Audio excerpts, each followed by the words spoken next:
마땅한 일이라는 제목으로 하나님 말씀 함께 나누겠습니다. 여러분 심령과 가정에 주님의 평화가 함께하기를 축복합니다. 안데르센은 세계적인 동화 작가로 알려져 있습니다. 그의 자서전에 그는 자기 아버지는 가난한 구두 수선공이었다라고 고백합니다.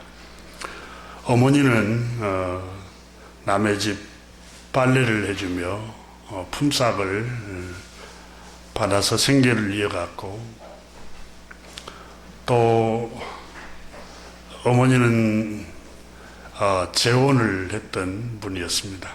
그러니까 굉장히 환경적으로나 가문적으로 열악한 환경이었습니다. 그런 환경에서 자랐습니다. 교육도 어린 시절 가정에서는 잘 받지를 못했지만 하나님께서 그의 마음속에 꿈을 심어줬습니다. 비전, 이 꿈이라는 말은 밤에 우리 자다가 꿈꾸는 게 아니라 비전, 목표, 소원을 주셨습니다. 이 소원이 안데르센을 위대한 작가로 인도를 했습니다. 안데르센은 환경적으로 보면은 너무너무 가난한 환경이었기 때문에 이런 세계 어린이들에게 꿈을 심어주는 이런 작가로 성장할 수 있도록 하나님께서 그런 어려운 환경을 처음부터 주셨던 것 같습니다. 그는 그의 자서전에서 이렇게 고백했습니다. 나는 세장에 갇힌 신세가 되었다. 가난, 배고픔, 굶주림, 냉대, 비웃음, 이런 그 세상, 이런 부정적인 것에 자기는 갇혀 있었고, 배우고자 하는 열망으로 가득 찼지만 동시에 바다에다 던져진 것처럼 버둥거려졌다. 이렇게 그의 자서전에 고백했습니다. 덮치는 파도에 잠겼다. 힘겹게 버둥거리며 겨우 물 밖으로 얼굴만 내밀며 또 파도가 덮쳐서 자기를 바다에 잠겨 버리곤 하였다. 이런 자기 그 어려운 환경을 이렇게 표현을 했습니다. 그럼에도 불구하고 그는 어마어마한 동화를 160편이 넘는 동화를 써서 전 세계 어린이들 뿐만 아니라 어른들에게까지 메시지를 전하는데 희망을 전하고 있습니다. 희망, 그리고 소망, 그리고 위로와 따뜻함을 전해주고 있습니다. 여러분, 마음속에 품은 비전이 이 어린아이를 이 험난한 인생의 바다 속에서 안전한 항구로 인도해가는 그런 놀라운 축복을 받았던 것입니다. 그가 꾼 소원과 품은 마음의 비전이 결국은 왕립극장 감독을 만나게 합니다. 그 사람이 요나스 콜린이라는 덴마크의 왕립극장 감독님인데, 이 사람이 품은 마음의 소원이 그 사람을 만나도록 인도해 가는 거예요. 그래서 데살로니가 전서에 보면은 하나님께서는 마음의 소원을 두고 행하게 하신다. 마음의 강렬한 소원을 하나님이 그 속에 두시고 그 소원이 그 사람을 인도해 간다는 겁니다. 우리는 꿈을 품어야 합니다. 연세가 드셔도 늘 우리 마음속에 긍정적인 꿈을 꿔야 됩니다. 소원을 품어야 돼요. 왜냐하면 그 꿈과 소원이 결국은 우리를 마침내 안전한 항구로 인도해 갑니다. 복음서에 봐도 여러분, 예수님께서 항상 병든 환자들이 찾아왔을 때 내 소원이 뭐냐? 낫고자 하나이다. 내가 열망하는 게 뭐냐? 치료받기로는 네 소원대로 되라. 이게 무슨 말씀이냐면 그 간절한 소원과 열망을 품다 보니까 그 치료받기를 열망하니까 치료자이신 그리스도께로 그 소원이 인도해 가는 거예요. 그래서 우리가 우리 마음속에 열망하고 소원을 품으면 그 소원이 안전한 항구로 하나님 우리를 인도해 가게 하고, 때로는 돕는 천사께로 우리를 인도해 가게 하고 만남의 축복을 주기도 합니다. 그는 그의 자서전에서 요나스 콜린, 덴마크에서 가장 뛰어난 사람 중에 한 명이었는데 엄청난 능력과 품위가 있었고 무엇보다도 따뜻한 마음씨를 갖춘 분이었다, 이렇게 표현하고 있습니다. 모든 일에 무한한 신뢰가 가며 내가 존경하는 사람이다. 그는 내게 아버지나 다름이 없었고 그 집에서 그의 아들과 딸들을 볼 때만 나는 형제임을 느꼈다. 이런 훌륭한 사람을 그쯤에 나를 주님께서 만나게 하셨다. 이 콜린이라는 분은 국왕에게 나를 추천해서 장학금을 받게 해주셨고, 또 콜린 덕분에 문법학교에 입학을 하게 되었고, 또 학비를 면제받을 수 있게 되었다. 1년에 4번씩 이분이 장학금을 보내주기로 약속도 했고, 나의 소원이, 내가 품은 그 간절한 열망과 소원이 결국은 하나님께서 이런 좋은 만남으로 이어지겠다고 고백했습니다. 실제로 성경에도 마음의 소원이, 여러분, 그 아브라함도 소원, 꿈을 품잖아요. 야곱도 꿈을 꿈잖아요. 요셉도 비전과 꿈을 품잖아요. 모세도 200만 명을 이 노예와 같은 환경에서 자유롭고 적과 꿀이는 땅으로 인도해야겠다는 그 꿈을 하나님이 주시잖아요. 그래서 하나님께서 은혜를 베푸셨던 겁니다. 우리 대한민국은 꿈이 뭐였어요? 우리 선조들은, 모든 우리 선조들, 우리 어렸을 적에 숟가락에도 복, 밥그릇에도 복, 늘 꿈을, 우리 선조들은 복 받기를 소원을 했어요. 그래서 우리 민족, 우리 대한민국이 여러분 세계에서 어마어마하게 잘 사는 축복을 하나님이 우리에게 주셨습니다. 군사 정권이 있었지만 백성들이 자유를 열망하면서, 우리는 군사 독재가 싫고 꿈이, 우리는 자유를 열망한다, 목숨을 걸고 열망하니까 민주화가 되고 또 자유국가로 하나님이 복을 주셨습니다. 국가도 그렇고 개인도 그렇고 하나님은 우리를 꿈을 통해서 우리를 인도해 가십니다.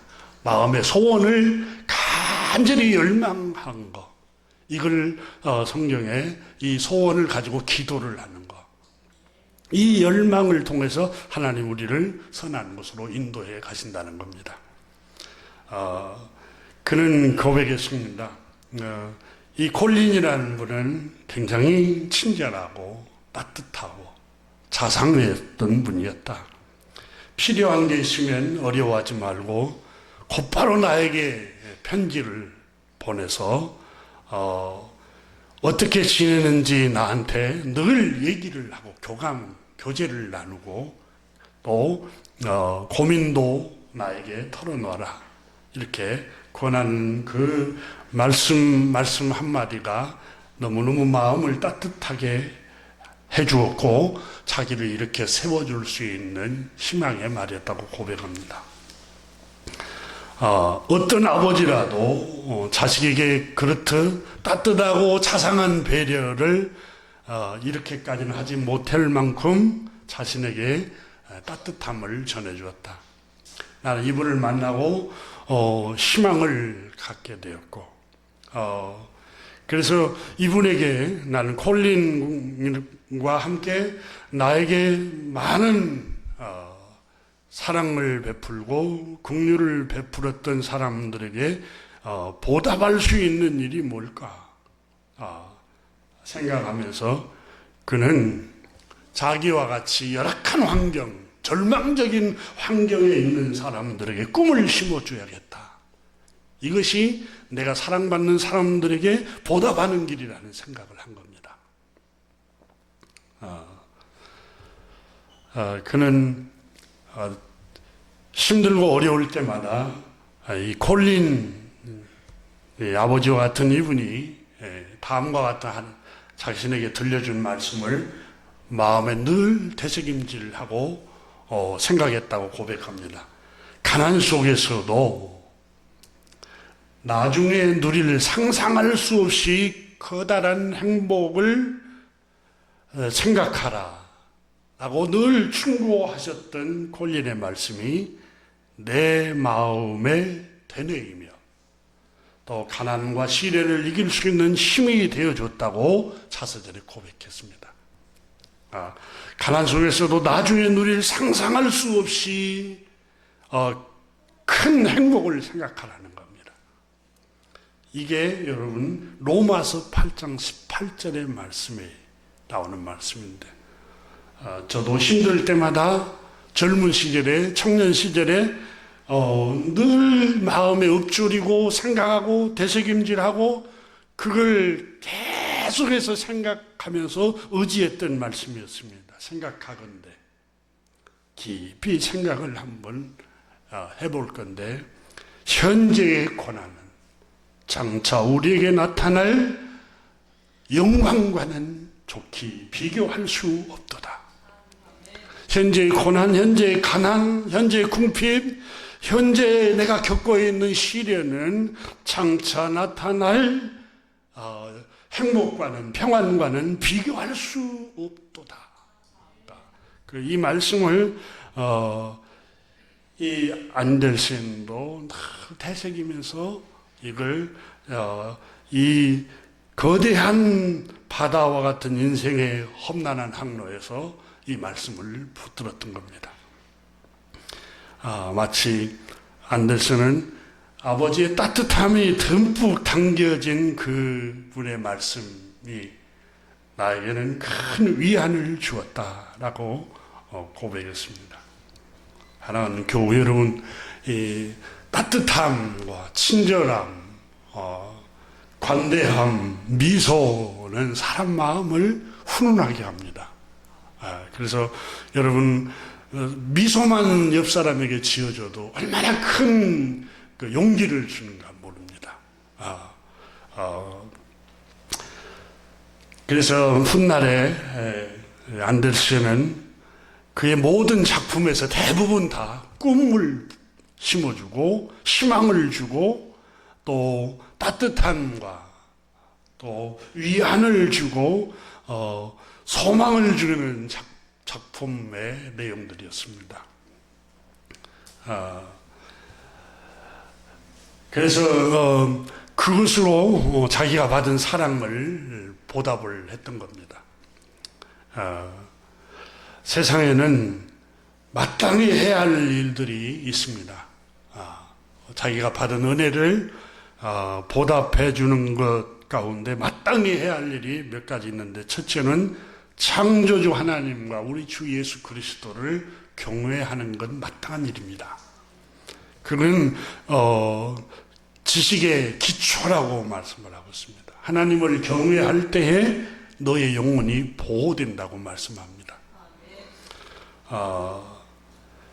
이게 하나님을 경외함이 우리가 마땅히 해야 할 일이라고 말씀을 하고 있고, 또 하나는 부모를 공경하는 게, 부모에게 정성스럽게 하는 게 마땅한 일이다라고, 옳은 일이다라고 에베소서 6장에 기록하고 있습니다.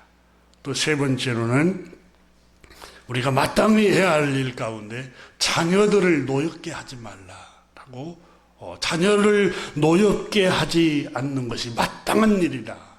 이 노엽다라는 말을 사전에, 또 국어사전을 이렇게 보니까 화가 날 만큼 분하고, 화가 날 만큼 분이 쌓이고 섭섭하게 하는 것, 내 자녀들을 노엽게 하지 말라. 이건 마땅한 일이다. 여러분, 부모는 자녀에게 너 효도해, 너 잘해, 이것만이 아니라 자녀들에게 화가 쌓일 만큼 분하고 섭섭하게 하는 것은 하나님께서 금하시는 일입니다. 한번 생각해 보십시오. 자녀들이 뭐가 가장 화가 날까요? 부모 때문에. 자녀들이 뭐가 가장 분이 막 올라올까요? 부모에게. 이걸 하지 말라는 겁니다. 이건 마땅한 일이다라고 말씀을 하고 있습니다. 여러 가지 일 수 있습니다. 부모의 학대, 또 차별, 폭행, 또 부모님 관계가 너무 늘 싸우고 갈등하면, 부모도 이 부모님 중에 행패를 부리고 이러면은 여러분 자녀에게 어마어마한 상처와 노엽게 하는 일들입니다. 그리고 또 하나 마땅히 해야 할 일이 또 하나 있습니다. 그것은 이웃을 괴롭히지 말라는 겁니다. 성경 하나님께서 십계명에 이웃에게 악을 행하지 말라, 이 로마서가 강조하고 있는 것 가운데 마땅한 일입니다. 내가 하기 싫은 일을 이웃에게 시키지 말라는 거예요. 나의 욕망을 채우기 위해서, 나의 욕구를 채우기 위해서 그리스도께서 대신 죽은 형제 자매의 육체와 영혼에게 폭력을 행하지 말고, 또 위협을 가하지 말고, 이웃의 것을 탐내거나 이웃을 유혹하거나 이웃을 학대하지 말 것을 말씀합니다. 그리고 마땅히 해야 할 일들 가운데 성경에 여러 가지가 있지만, 그 중에 오늘 본문 27절에 말씀을 하고 있는 것 가운데, 복음을 전해 들은 구원받은 그리스도인들이 마땅히 해야 할 일은 영적으로 신령한 복음을 전해준 사도들과 복음 전해주는 목회자들, 그 예루살렘으로부터서 선교 복음을 전해준 그 형제들을 위해서 재정적으로 후원을 해야 합니다 라고 27절에서 말씀을 하고 있습니다. 27절을 본문 말씀을 한번 보시기 바랍니다. 저희가 기뻐서 하였거니와 또한 저희는 그들에게 빚진 자니, 만일 이방인들이 그들의 영적인 것을 나누어 가졌으면 육적인 것으로 그들을 섬기는 것이 마땅하니라. 마땅한 일을 제가 한 4가지를 먼저 소개하고, 또 우리 그리스도인들이 마땅히 해야 될 일 가운데 하나가 영적인 복음을, 생명의 말씀을 전해줬으면 육신적인 것으로 후원을 하는 것은 마땅한 일입니다. 이렇게 바울 선생이 오늘 본문에 말씀을 하고 있습니다. 우리가 읽은 본문 말씀 중심 내용이 바로 바울 선생은 그 얘기를 하고 있는 것입니다. 이미 우리가 읽었습니다만 22절에서 고백합니다. 내가 여러 번 로마에 있는 여러분에게 방문하려고 했지만 그 길이 그때마다 막혔습니다. 그래서 이제는 내가 지금 복음을 한 번도 듣지 못한 이 지역에서 복음을 전하는 일을, 복음의 씨앗을 뿌렸기 때문에 이제는 이 일을 마치고 이제 복음을 지금 한 번도 듣지 못하는 저 서버나 지역으로, 스페인으로 복음을 들고 구원의 소식을 전하려고 하는데, 거기를 방문하기 전에 지금 마게도냐와 아가야 교회 성도들이 헌금을 해주고 재정적인 후원을 했던 그 헌금을 가지고 신령한 복음을 전해준 저 예루살렘 교회의 가난한 형제들, 그 궁핍하고 생계가 곤란한 형제들을 위해서 그들에게 구제 헌금을 그들에게 전달을 하려고 합니다. 그 가는 길에 제가 로마에 있는 여러분 교회에도 잠깐 들릴까 합니다. 잠깐 들려서 여러분과 같이 기쁨의 교제 시간을 나누고자 합니다. 그렇지만 이 기쁨의 시간을 나누면서 여러분에게 신령한 이 생명의 말씀을 여러분에게 내가 전해주면서 여러분은 나를 재정적으로 조금 후원을 해 주십시오 하고 23절 24절에서 말씀을 하고 있는데 한번 보십시오. 이제는 이 지방에 일할 곳이 없고 또 여러 해 전부터 언제든지 서버나로 갈 때 너에게 가기를 바라고 있었으니 이 서버나로 자기는 가기를 소원하고 있었다. 이 스페인에서 복음을 전하기 위해서. 24절에 이는 지나가는 길에 너희를 보고, 로마에 있는 형제 자매 여러분, 성도 여러분, 여러분에게 잠깐 들릴까 합니다. 그래서 먼저 여러분과 너희와 사귐으로 교제를 나누고 내 형편도 얘기하고 여러분의 형편도 듣고 이렇게 서로 사귀고 사귐을 나눔으로 얼마간 기쁨을 가진 후에 너희가 그리로 보내주기를 바랍니다. 그 말은 여러분 보내주기를 바람이란 말은 재정적으로 조금 후원을 해서 다시 서버나로 갈 수 있도록 나를 후원을 해주기를 바랍니다. 이렇게 바울 선생이 요청을 하고 있는 것을 볼 수 있습니다. 여기 본문에 보면은 여러분에게 잠깐 들려서 사귐을 나누고 얼마간 기쁨을 가지기를 원합니다. 그렇습니다. 성도 여러분, 우리는 농경사회에서 지내다가 이게 산업화가 되어서 핵가족이 되고 굉장히 교제가 단절되어 있습니다. 이웃과. 그리고 좀 외로움, 고독사로 현대인들이 많이 죽고 있습니다. 옆에 아파트에 사는 집 누가 사는지도 모릅니다. 아는 지 오면은 또 쳐다봤다고 이렇게 또 폭력을 가하는 경우도 있고, 길을 가다가 또 쳐다봤다고 폭행을 저지른 사건들도 많고, 함부로 쳐다보지도 못하고, 아는 채 하지도 못하고, 너무너무 외로움과 고독 속에서 지금 현대인들이 살아가고 있습니다. 그래서 교회는 성도의 교제와 아까 사도행전에 나오잖아요. 주일에 한 번씩 이렇게 얼굴을 보고 함께 미소를 짓고 잘 있었냐고, 별일 없었습니까? 만나서 반갑습니다. 이게 여러분 얼마나 큰 기쁨을 주는지 몰라요. 고립되어 있으면, 아파트에 고립되어 있고 내가 사는 곳에 고립되어서 사람 만남도 못하고 있으면 그건 정말 외롭고 고독한 생활입니다. 그래서 여러분이 자녀들과 함께 만날 수 있으면 자주 만나고 자주 통화하고, 요즘은 영상통화가 되잖아요. 영상통화도 하고, 여러분 형제 자매들도 만날 수 있으면은 여러분이 자주 만나고, 또 이렇게 교회에 일주일에 한 번씩 얼굴 뵈면서 반갑게 인사하는 거 얼마나 큰 축복인지 모릅니다. 우리 한번 그 옆 사람과 다시 한번 반갑습니다. 한번 인사합시다. 반갑습니다. 할렐루야.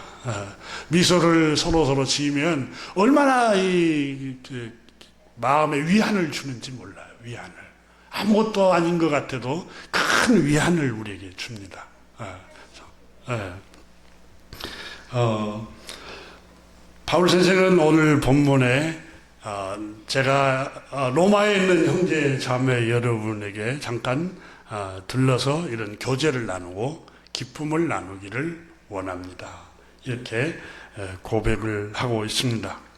그런데 이 가는 길에 여러분에게 잠깐 들러서 영적인 교제를 나눠서 서로 기쁨을 나누고 또 마게도니아뿐만 아니라 아가야 교회뿐만 아니라 여러분 교회에서 여러분 잠깐 들려서 간단 말은 교제를 나눈다. 여러분 교회에서도 이 영적으로 신령한 말씀을 나눠줬던 제 예루살렘 교회의 가난한 형제들을 위해서 여러분 교회에서도 조금 헌금을 좀 하고 재정적으로 후원을 해서 그 가난한 형제들을 도와주고 또 복음을 전하니 목회자인 나 바울도 재정적으로 조금 지원을 해 주십시오 하고 요청을 드리고 있는 말씀입니다.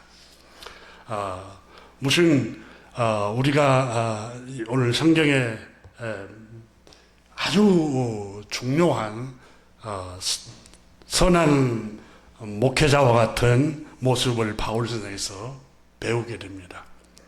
왜냐하면 강요하지 않습니다. 헌금을 강요하지 않습니다. 재정적인 후원을 또 강요하거나 위협하지도 않습니다. 또 그냥 요청하고 그리로 보내주기를 바랄 뿐입니다. 이렇게 여러분 그 24절에서 그렇게 말씀하고 있어요. 내가 그렇게 거기 후원해주고 보내주기를 바랄 뿐이지 무슨 강요하거나 위협하거나 그러지 않습니다. 그런데 여러분 베드로 사도가 베드로후서에 거짓 목회자들 베드로후서 2장에 보면은 거짓 목회자들 그러니까 거짓 목사들 거짓 선지자들에 관해서 경고를 했습니다. 경고를. 그 특징이 한 세 가지로 나눌 수가 있습니다. 여러분 베드로후서를 한번 잠깐 열어보시면 첫 번째로 이 사람들, 이 거짓 선교사들, 거짓 목사들, 거짓 목회자들, 진짜 목사 같은데, 진짜 목회자 같은데 속 사람은 거짓된 사람들, 성도들을 속이는 이 거짓 목회자들에 관해서 언급을 했습니다. 예수님의 수제자 베드로 사도가 베드로후서에서 가르쳐주고 있는 사실에 관해서 베드로후서 2장을 한번 보십시오. 잘 여러분이 말씀을 배워야 여러분이 어디에서 신앙생활을 하든지 거짓 목회자들을 분별할 줄 알아야 됩니다. 거짓 목사들, 선지자들, 영적인 지도자들을 분별을 해낼 수 있어야 됩니다.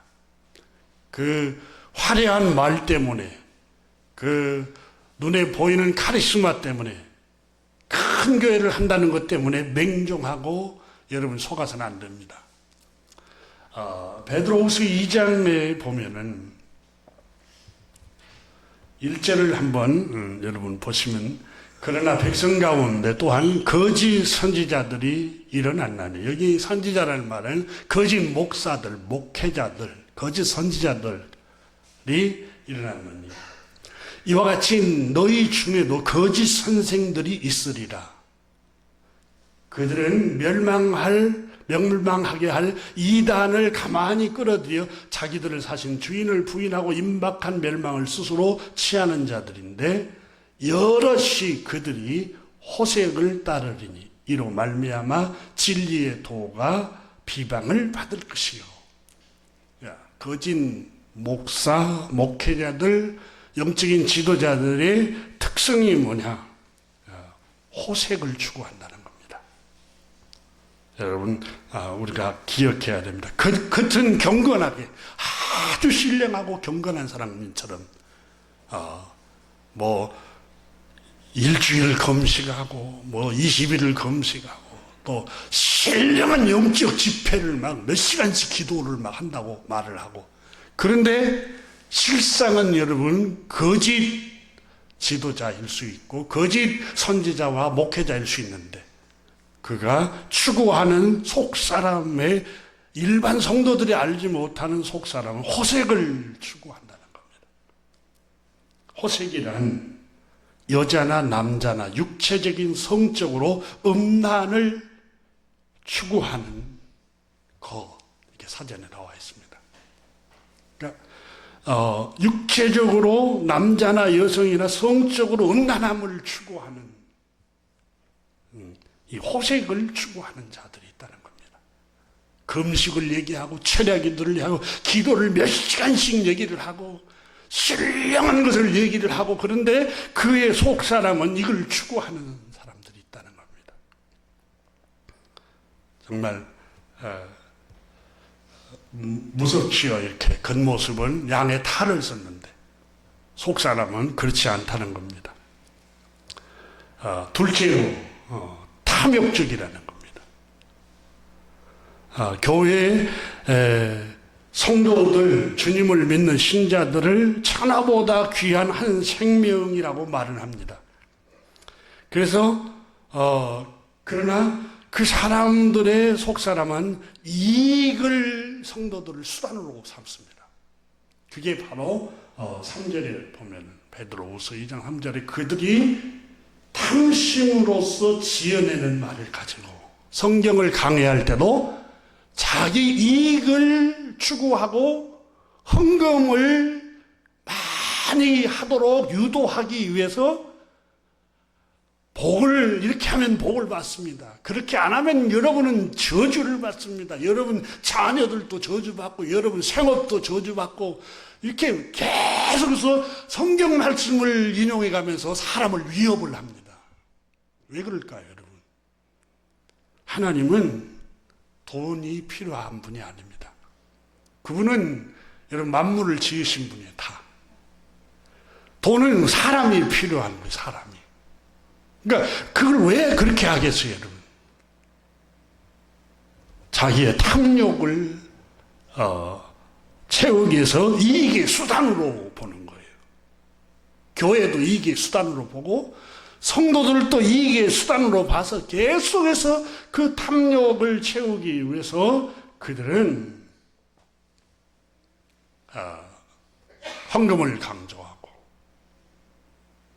또 그들은 여러분 하나님께 헌신을 강조해서 많이 바치게 합니다. 그래야 복을 받는다고, 그래야 저주가 떠나간다고. 여러분 옛날 기독교 그리스도 우리 주님의 복음이 들어오기 전에 무당들이 그랬습니다. 정성이 부족하다. 정성을 들여야 복이 오고 또 악기가 물러가고. 이게 무당의 모습이에요. 이게 미신이에요, 미신. 물론 구약 성경에 그런 구절이 나와 있는 구절도 있지만 그 문맥상 그런 의도로 기록된 게 아니에요.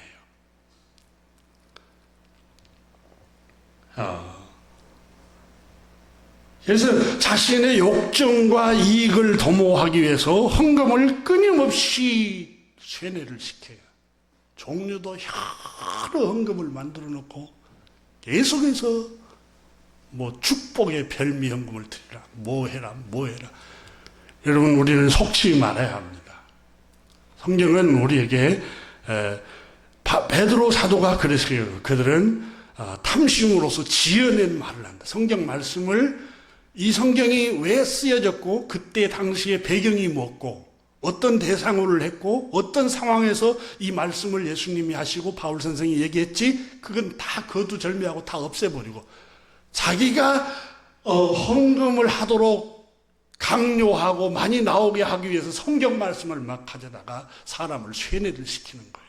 위협하고 저주를 퍼붓고 축복이 막 온다고 얘기하고. 속지 말아야 합니다.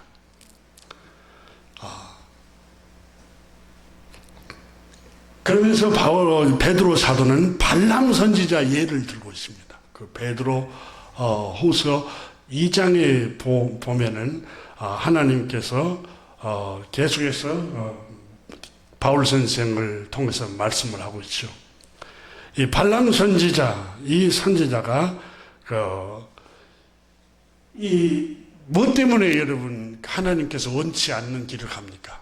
그 발락이라는 모압 왕이 그 은과 금을 주겠다고 탐욕을 막 부추기니까 하지 말아야 할 일을 하려고 하잖아요.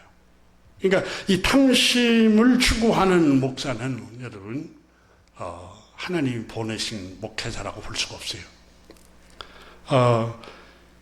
그다음 세 번째는 여러분 음란하고 방탕하고 교만하다고 말하고 자기 자신을 주목하게 만들어요. 그게 거짓 목사, 거짓 목회자들의 특성입니다.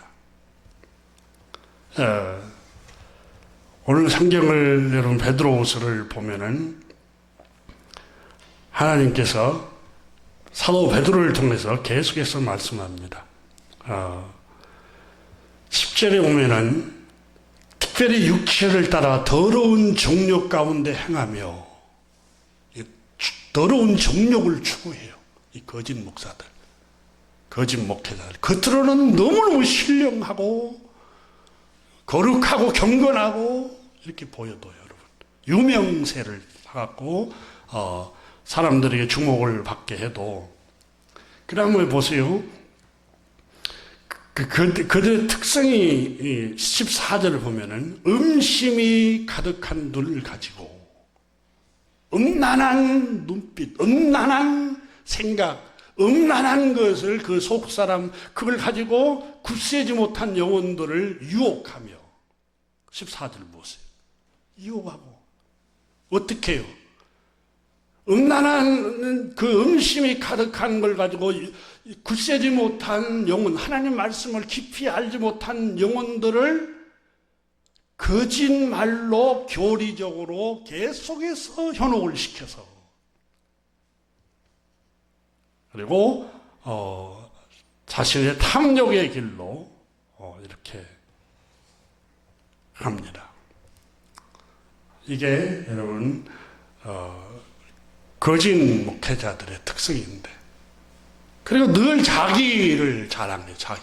자기가 신령하고 영적인 무슨 능력이 있고 자신의 여기만 와야 뭐가 있는 것처럼 얘기하는데 여러분 사람은 아무도 위대하지 않습니다. 신령하다고 아무리 얘기해도 다 포장을 해놓은 거예요. 사람은 우리 자신하고 여러분 자신하고 다 똑같아요. 어떤 영적인 지도자도 다 똑같아요. 포장만 했을 뿐이지. 우리 주 예수 그리스도만이 여러분 구세주이십니다. 바울 베드로서의 사도행전에 보니까 3장에 보니까 나면서부터 안전뱅이 한 사람이 나옵니다. 성전에서 구걸을 했으니까 베드로와 요한이 그 성전에 올라가다가 구걸하는 그 사람을 보고 내게 은과 금은 없거니와 내가 너에게 있는 것으로 내게 있는 것으로 너에게 주노니 나사렛 예수 그리스도 이름으로 걸으라 그렇게 말합니다. 진짜 이 사람이 그리고 잡아서 일으키니까 일어나고 걷고 뛰고 주님께 찬양을 하기 시작합니다.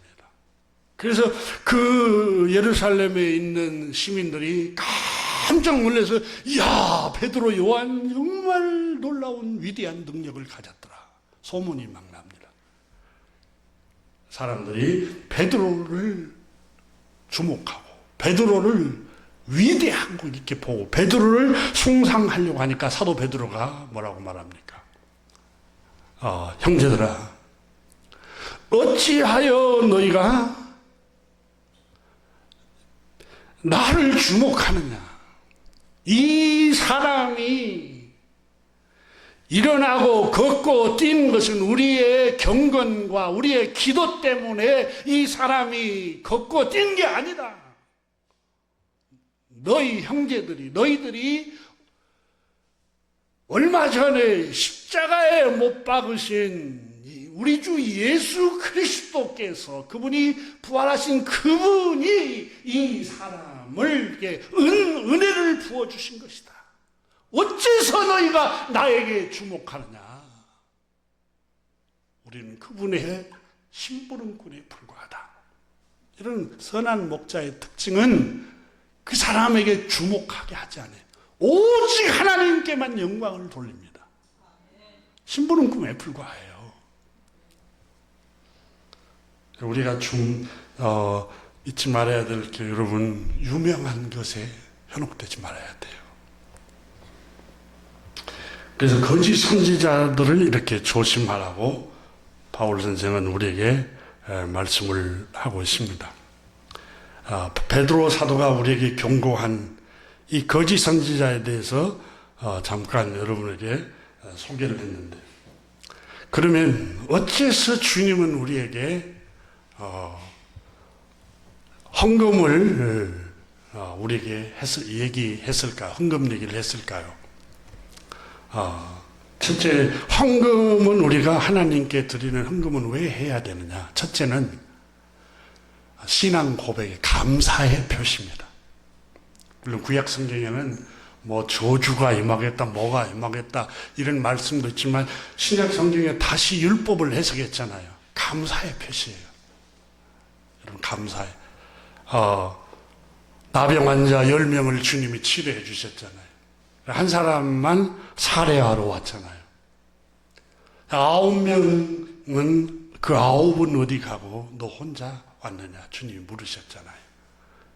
감사는 여러분, 헌금은 감사해서 드리는 거예요. 감사해서. 정말 하나님 감사해서 헌금을 드리는 거예요. 내 생명 자체가 감사하고. 그렇잖아요. 오늘 아침에 말씀을 읽는데 묵상하고 경건의 일기를 쓰는데 하나님께 창세기 1장을 묵상하는데 하나님께서 해와 달을 만드시고 해를 낫을 비추게 하셨다. 그 말씀에 해가 뜨는 것 때문에 그냥 당연하겠지라고 생각했는데 무릎을 꿇고 하나님 해가 비치고 완전히 감사하게 들렸어요. 하나님의 솜씨입니다. 주님의 은혜입니다. 여러분, 우리가 하나님께서 헌금은 여러분 우리가 감사의 표시, 감사해. 둘째는 진짜 헌금을 할 때 축복을 받습니다. 어떤 축복을 받느냐? 영원히 어둡지 않는 축복을 받습니다. 그게 무슨 얘기냐면 여러분, 마태복음 6장에 예수님께서 말씀했습니다. 너희를 위하여 보물을 땅에 쌓아두지 말라. 이 보물은 재산을 땅에 축적해 놓지 말라. 거기에는 점과 동록이 하며 도적이 구멍을 뚫고 도둑질하느니라. 오직 너희를 위하여 보물을 하늘에 쌓아두라. 거기는 점과 동록이 해하지 못하며 도둑이 구멍을 뚫지 못하고 도둑질하지 못하느니라. 그리고 내 보물이 있는 곳에는 내 마음도 있느니라. 물질을 어디에 쓰는가 보면 그 사람이 마음이 어디에 있는가를 알 수 있다는 거죠. 주님께서 그러면서 눈은 몸의 등불이니 그러므로 내 눈이 성하면 밝으면 온 몸이 밝을 것이요. 그래서 눈을 비유를 들어서 마음을 빗대었습니다. 눈이 나쁘면 온몸이 어두울 것이니 그러므로 내게 있는 빛, 마음의 빛이 어두우면 어두움이 얼마나 더하겠느냐. 너의 영혼, 마음이 어두워지면 얼마나 어두운 생활을 하겠느냐.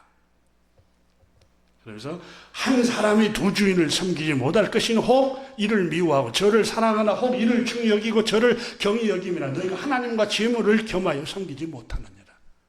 재물을 섬기는 거. 여러분, 헌금을 자기를 위해서 재산을 계속해서 땅에 축적해 놓으면 마음의 빛이 어두워진다는 거예요, 예수님께서는.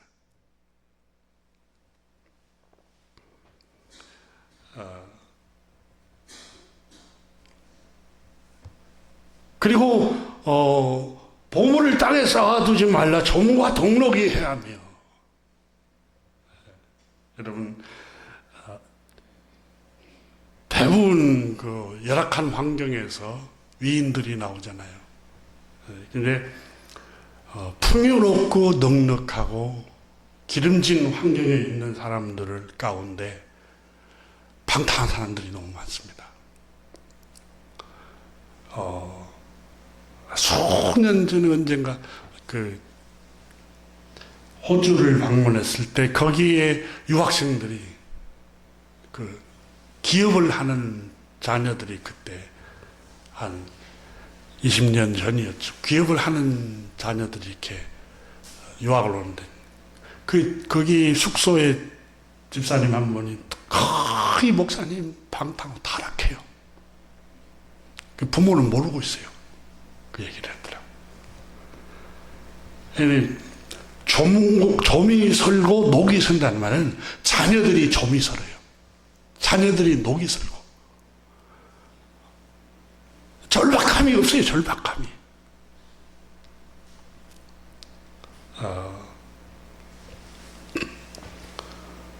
우리 몸의 안내서라는 책의 그 저자가 미국의 펜실베니아 대학교 의사인 존 기본이라는 분을 써놓은 기록을 보니까 1930년 초에 혈액에 인공적으로 산소를 공급하여 심장 절개 수술의 개발을 착수해서 성공합니다.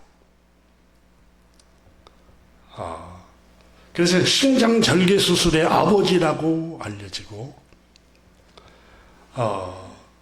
이 성공으로 어마어마한 명예와 부, 돈을 벌게 됩니다. 이 부 때문에 그는 그 1973년 불법 탈세에 연루되고 매춘부에게 자기 젊은 생을 이렇게 바쳐요. 이 성공과 명성과 부 때문에 그의 전성기를 쾌락의 노예가, 육체의 쾌락의 노예가 되어서 완전히 망가져 버립니다. 그 생이. 그 책에 그대로 적고 있어요.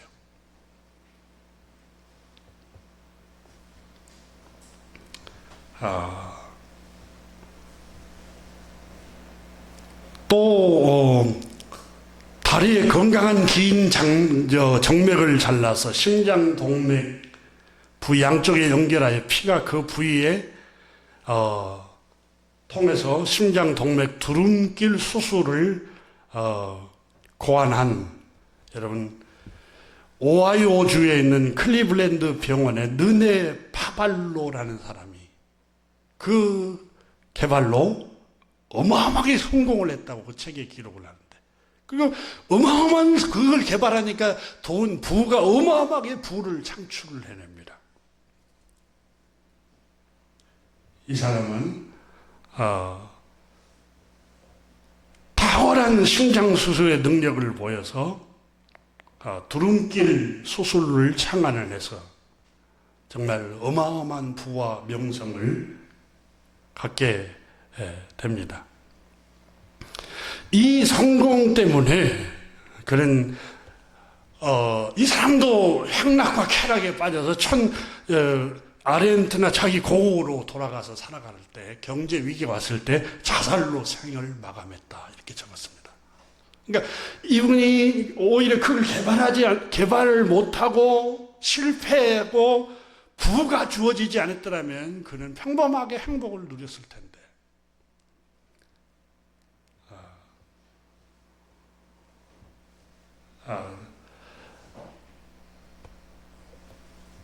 또 한 분은 외과 의사인 1967년에 크리스티안 바너드라는 자동차 사고로 치명상을 입은 젊은 여성의 심장을 이렇게 이식해서 수술에 성공합니다. 이 성공한 것 때문에 이 사람은 어마어마한 돈을 법니다. 부, 명성. 그래서 수많은 영화 배우들과 연분을 일으키고 음란하고 2001년에 휴양지에서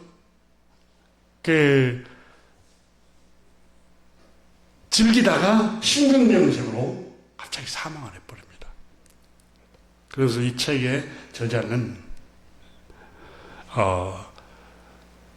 이 의료기술을 발견을 해서 후대에게는 좋은 영향을 미치지만 그 개인에게 부와 성공이 주어졌을 때는 눈이 어두워져요. 눈이. 여러분 우리나라 대기업의 그 많은 부 때문에 여러분 가정에 충실하지 못하잖아요. 가정에 충실하지 못할 때 그 자녀들은 얼마나 고통스러운 세월을 보내겠어요. 주님께서 말씀했습니다. 내 보물이 있는 그곳에 내 마음도 있느니라. 눈은 몸의 등불이니 자, 그러므로 내게 있는 마음의 빛이 어두우면 어두움이 얼마나 더하겠냐, 불행하겠느냐. 교우 여러분, 물질을 땅에 쌓아두면 마음이 어두워집니다. 좋은 일에 써야 됩니다. 좋은 일. 여러분 가정 행복한 일에 쓰고 또 자녀들 교육하는 일에 쓰고 여러분이 또 쉼을 누리고 여행하는 데 쓰고 또 여러분 또 주님의 교회에 또 여러분 재정적인 헌금도 하고 근데 그것을 땅에 쌓아놓고 인색하잖아요. 그걸 계속해서 자기 육체만을 위해서 쌓아놓잖아요. 그럼 마음이 어두워져요. 영혼이 어두워져요. 어두워져서 마음이 분별을 잘 못해요. 가치 있는 것에 쓰지를 못하고 저 사람 왜 그러지?